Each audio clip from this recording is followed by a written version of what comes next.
and just learn before them. games, presumably, to get the adrenaline going. To get them out to work it off on the rugby pitch. I must be getting older and more right-wing and more reactionary, because I actually think that there's something to this. If we're going to do drugs and booze, why not porn as well? Well, I mean, you would see... I mean, on my BBC Asian Network show, I've done lots of phone-ins about sex in schools, and a lot of people, a lot of parents are saying, and a lot of, you know, young people would ring up the show and say, you know, we haven't had any sex education at school, so you can't jump from having no sex education to suddenly having pornography. I mean, that is changing. I mean, there's no doubt about it. The government has really... Well, the government's going to have to, isn't it? I mean, I don't know if we're still the teen pregnancy capital of Western Europe. Well, if we are, then obviously something's gone wrong there. I'm not sure porn would help. I just love the fact that this bloke's name is clearly not Justin Ribeiro dos Santos, is it?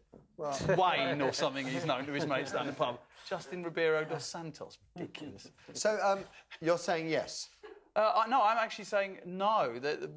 I don't... Because they're saying that it's encouraged teenage boys to be very kind of sexually... Very views of women. And be very kind of sexually kind of charged. Duh, teenage boys. I mean, when I was at school, boys wanted to have sex with but they didn't girls, necessarily want to pin them down. And well, listen, no one went to charm school at my comprehensive. They weren't kind of going out soliloquies from Shakespeare and handing out flowers in the playground. There is a huge difference between really, really wanting to date girls or whatever and pinning them down and seeing nothing wrong in pinning them down. No, quite, but these things have happened. You know, these things have been happening for decades. This is not a new thing for teenage Yeah, but porn is much more accessible than it used to be. Much more. I mean, you only have to put the wrong word into Google. So put it in school and make it more accessible. You get sent emails, you know, inviting you to... So our kids are they're finding porn much more accessible. And I do think... I mean, I hate the idea that they're going to have to be taught this, but I think they are going to have to be. 11 the right age?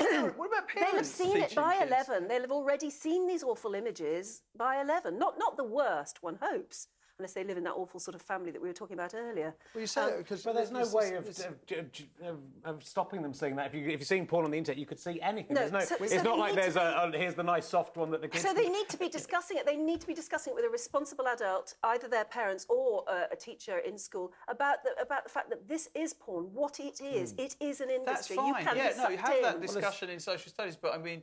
Putting the teachers in this position where they have, no pun intended, obviously, putting them in a position where they have to teach this stuff. I mean, ask teaching unions whether their members really want to be doing these kind of lectures. The fact is, if they're not being taught it at home, and you only have to look at the Devil Boys in Doncaster to see that there are some parents out there that don't give their children any instruction at all. Maybe we do know in school. And Richard, we were saying that when we were kids, the kind of porn that you might be exposed to is much softer than I mean, I feel sorry for kids because as a kid you're going to be trying to seek out that stuff. When I was a kid, you'd have to find a magazine in the woods somewhere, and that was, you know, it's quite hard. And then you'd get something like some fairly soft porn magazine, and you'd be quite scared of what you saw. And then, you know, it's kind of appalling to think a kid can just click on something and see, you know, stuff that's aimed at jaded men in their 40s, like you and I, who shock me. You know, when you're young and still attractive, you don't need to do these disgusting things that we need to do as older men to get off. So you're with some nice, attractive girl, and you could just have a kiss and a nice time. But you know, you get more jaded. So it's not aimed at kids, is it? And I think that's the point: is that it's much harder material that they're getting to see, and maybe it does need explaining away. Let's find out what you think, Kirsty. First, we have Louise on line 1. Louise, good morning. Good morning. Do you think this is something that schools should tackle? Yeah, they've got to. Because why? My 12-year-old son came home from school, and he has a mobile phone, and he kept from school. He came home with it. Another kid had sent it across to his, and it was heterosexual sex, but it was anal sex. And he thought that it was totally normal and natural and thinks everyone does it. And that's the difference. Is, you know, my first exposure to pornography was naked women on playing cards, and it doesn't really have quite the same sort of impact, I don't think. Louise, can I ask you what you said to him, how you tried to explain that afterwards to him? Well, I'm quite open-minded, and we did sit down as a family and totally go through it, and I did explain to him that sex is big business and it's a big fashion. And it changes all the time. They're changing what's in fashion in sex all the time, whether it's anal or, you know, double penetrations or anything like that. Okay. Louise, can I Breakfast TV, you know what I'm saying? Okay. But I have to explain to him that some of the girls are getting hurt, and some of them are not enjoying it. And would you rather a teacher did that, Louise? Would you rather a teacher sat down and had that Neil, you're missing the point, and it's the point you raised, which is there are families out there that don't educate their children in any way. So it's not about whether teachers are the right people to do it or the wrong people to do it. Where do you stop filling in the gaps of this? But you made the point right at the beginning of the show, talking about the devil boys and the lack of care they were getting at home. If that's the case, then you need teachers to step in and fill the gap. And that's, I hate to be a government spokesperson more than anything, but that is the whole thrust of the government's tackling sort of social issues in class.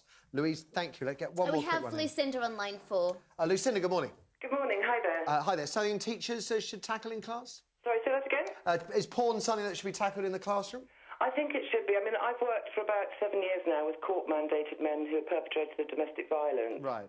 And what we've seen coming through in the last sort of 3 or 4 years are younger guys that have committed sometimes some, well, at best coercive sexual activities, but at worst sort of higher end of the scale. Right. And they often don't see that there's anything wrong with this. They've had very objectified images of women through pornography before they've even had intimate relationships. Do you think this coincides with the rise of online porn, internet porn? Absolutely. I mean, by definition, you've got young people having access to things that their parents don't know about. And that's another point, isn't it? If the parents don't know about it, it's another reason why you could argue for schools to fill in the gap. Sexual objectification of women is in every from newspapers to magazines that are not top-shelf magazines to music videos. But it is different, isn't it? And that's far more easy to access. Some Page 3 is different from some of the acts that you can get online. Right, but I mean, if you're arguing about sexual objectification of women, that's not, you know, that's all around us and much easier to access than. All part of the same thing. I'll give you that. We've got to take a break. After the ads, though, could Hitler's moustache